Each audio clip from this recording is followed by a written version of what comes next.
El presupuesto del 2009, el gobierno nacional despojó a los municipios y a los departamentos de 240.000 millones de pesos del Fondo Nacional de Regalías, convirtiendo en gastos nacionales lo que eran gastos municipales y departamentales. El año 2010 en el presupuesto nacional apareció una partida de la misma estirpe de 100.000 millones de pesos.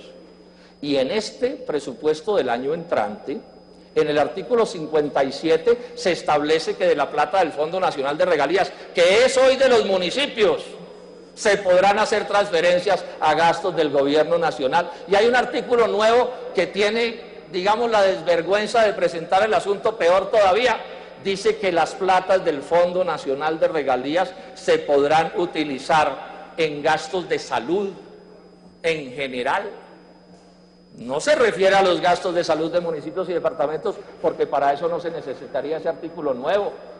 ¿Quién quiere apostar conmigo que se trata de grandes transferencias al sistema financiero de la salud? Que de lo que se trata es de que ya están anticipando en el presupuesto nacional del 2011 lo que va a suceder más adelante cuando este acto legislativo se apruebe y cuando las cosas empiecen a funcionar. Pero hay más datos. No, dice la norma, dice que el artículo nuevo será para gastos en salud en general. Bueno, eso sí, no tengo aquí la cita exacta. No, sí es cierto. Pero un momento, los diálogos... No, yo le exijo, senador, respeto. Yo lamento que usted esté tan triste por todo lo que estoy diciendo, porque se le hundió de demagogia aquí, pero me respeta. Si me da tiempo le traigo el artículo.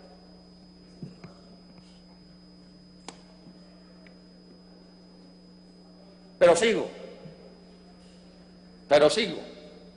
Pero además, y como si fuera poco, el ministro de Hacienda ha sido enfático en señalar en más de una ocasión, y está por escrito, que es que aquí no se puede seguir, estoy hablando del presupuesto nacional. No, pero excúseme, pero es que no puede ser que a uno primero lo ofendan y lo agredan y después le pidan excusas porque no oyeron lo que uno estaba diciendo. Estoy hablando del presupuesto nacional, senador, del presupuesto nacional. O sea, lo que estoy diciendo y repito es que en el presupuesto nacional ya empezaron a sacarle platas del Fondo Nacional de Regalías para gastar en compromisos, en deberes del gobierno nacional. Eso es lo que estoy diciendo. Y es así, senador Velasco. Yo lamento que usted ponga en duda cosas como estas. Pero bueno, sigamos, breguemos a tranquilizarnos y sigamos, pero es que hay cosas que se pasan de castaño a oscuro. ¿Sí? ¿Qué es lo que estoy diciendo? Que además el ministro de Hacienda, y está por escrito, ha dicho que la reforma apunta a que no más gastos chichigüeros colombianos. No más gastos chichigüeros. ¿Qué es un gasto chichigüero? Pues es un gasto relativamente pequeño, supone uno.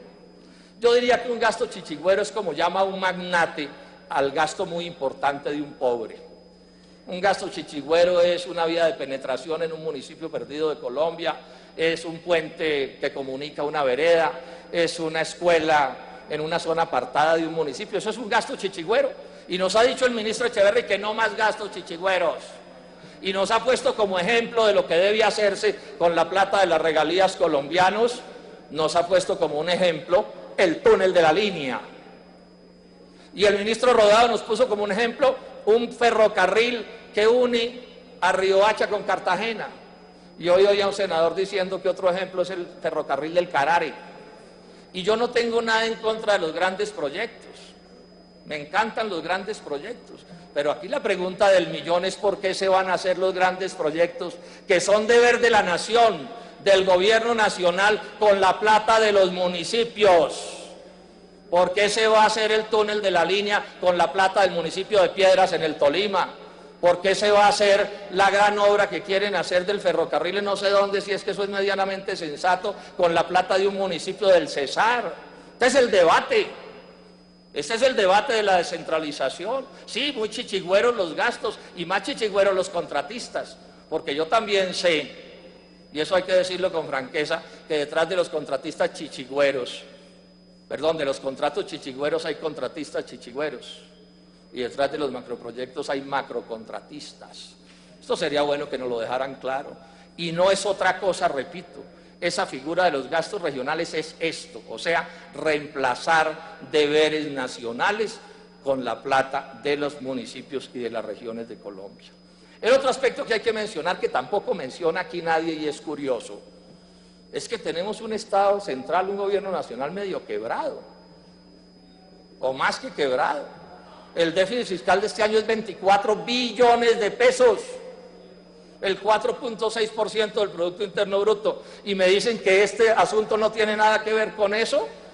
Esta semana, en algún periódico, en El Espectador o en El Tiempo, el ministro decía que este proyecto también debe contribuir con el equilibrio fiscal, que ratifica lo que yo estoy diciendo.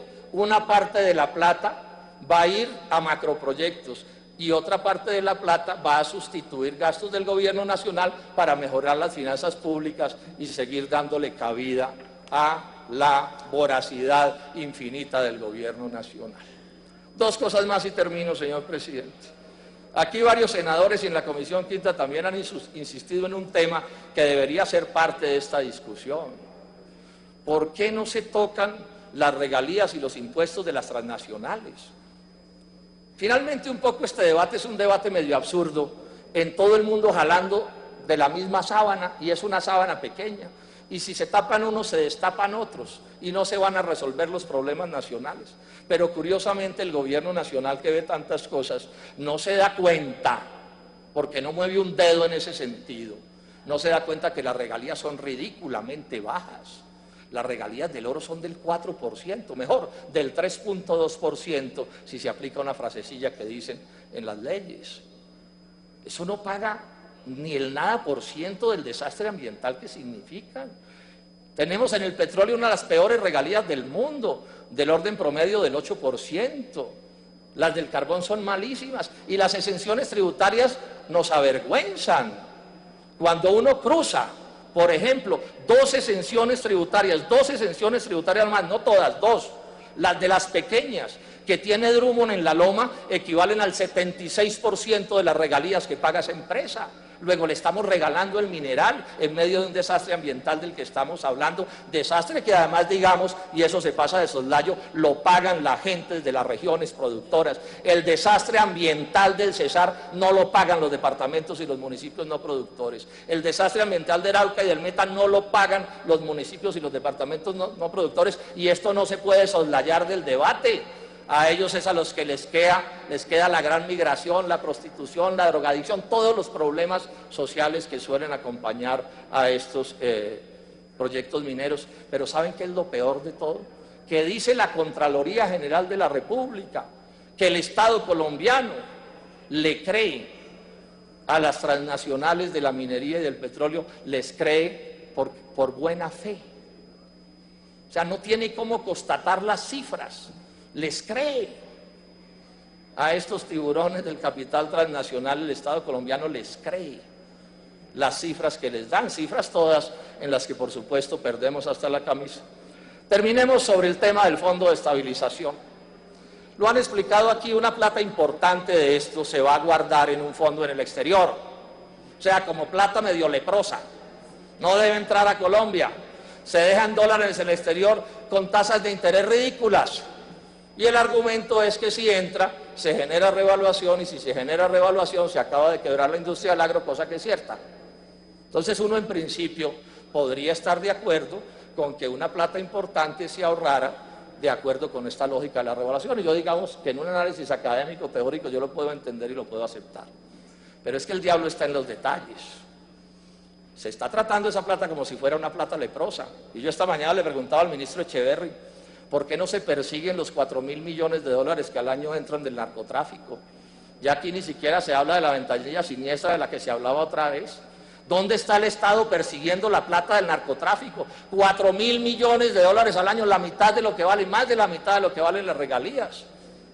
Y no se mueve un dedo en contra de eso, que es una acción criminal y que genera revaluación de la moneda.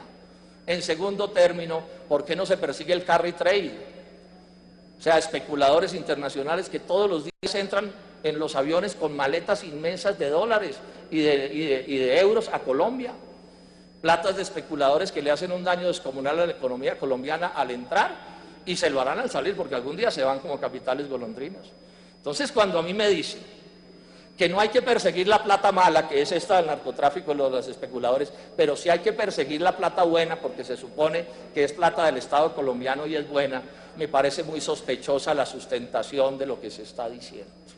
Me parece muy sospechosa, pero además por esto, porque se dice que es ahorro y uno en principio también dice ahorremos, pero el ahorro presupone ingresos suficientes, capacidad de gasto. Decirle al hijo que no le vamos a dar estudio porque se lo vamos a dar al nieto, o decirle a la familia que no hay almuerzo el lunes porque se va a almorzar el viernes, no deja de ser una cosa por lo menos curiosa y por lo menos sospechosa. Luego, este debería ser tema de debate más cuidadoso que despacharlo con una fórmula. Y además de esas platas malas que ya he mencionado, que no se persiguen, también uno se pregunta, ¿y por qué no se persiguen otras, llamemos menos malas o buenas, si ustedes quieren, pero que se deberían estar controlando y haciendo esfuerzos para poder gastar nuestros recursos, porque es que resulta que en Colombia hace falta plata. Aquí no va a ser tan fácil explicarle a los pobres de Colombia que el día de mañana en ese fondo haya 1.000 o 2.000 o 3.000 o 4.000 millones de dólares, no sé a cuánto pueda llegar, porque están hablando de platas grandes, mientras en el Chocó se están muriendo de hambre, y mientras están muriendo de hambre en los llanos orientales y en el sur de Bolívar y en todas partes. Ese es un debate bien interesante de hacer, pero además llama la atención otra cosa, senadores, que debería ser motivo del debate: ¿por qué esa plata la administra el Banco de la República? ¿Y por qué no la administra el gobierno nacional, el propio Ministerio de Hacienda o el Ministerio de Minas? Aquí nos van a decir que es que eso ofrece ciertas garantías, y yo con franqueza les digo, le ofrece garantías al capital extranjero.